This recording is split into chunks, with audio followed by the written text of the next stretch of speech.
สัญจาหาเมื่อขังจานา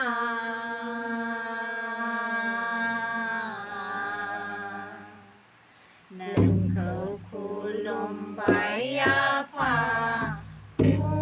งวิลีเมื่อนาวิลีนังเขากาสีบาพุงวิลีเมื่อนาวิลีนังเขากาสีบาสัญจาหาเมื่อขังจานา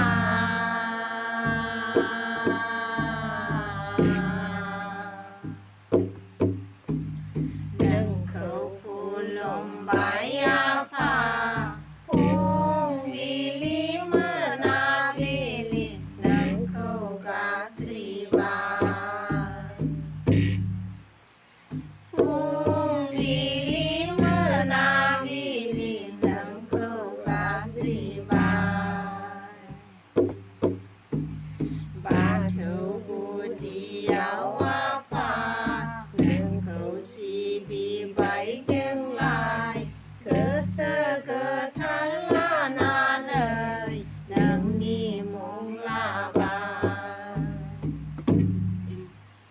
บาเถากูดียาวว่าผา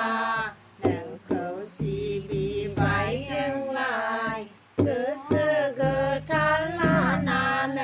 ยนังนี่มงลาบาให้พินหอรเดือผาจึงมีหาสไทยนา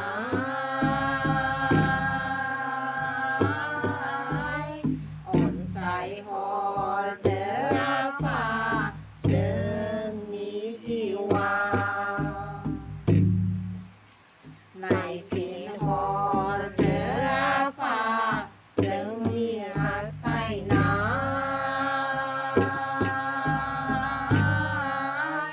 อ่อนใสหอรเดือผาจึงมีชีวาสัญจาหาเมื่อขังจานา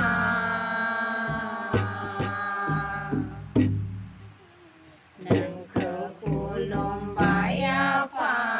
พุ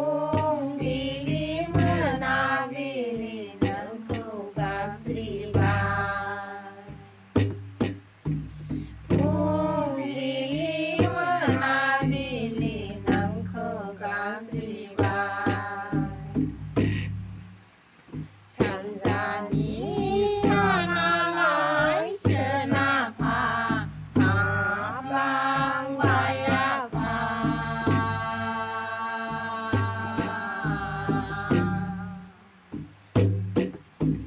สหานี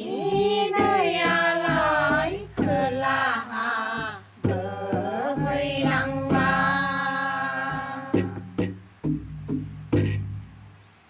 สัญจานิชานาลายเสนาผา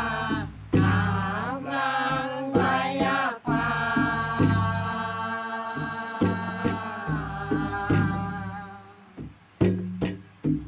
ส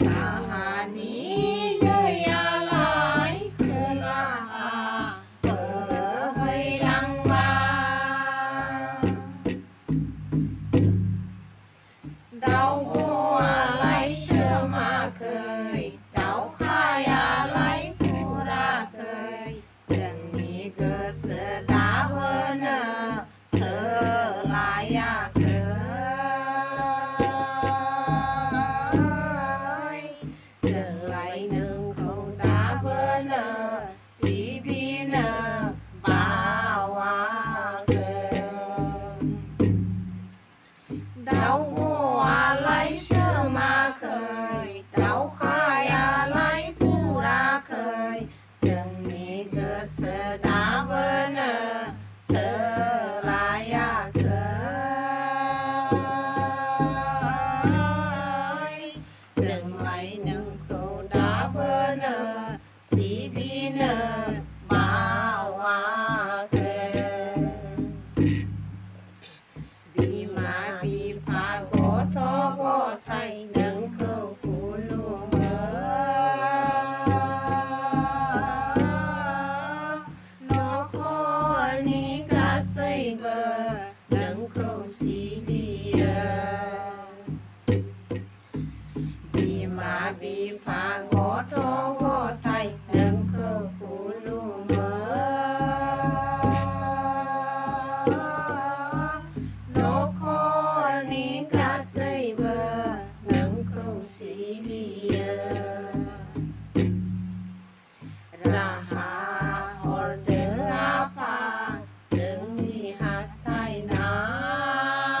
นาวีนี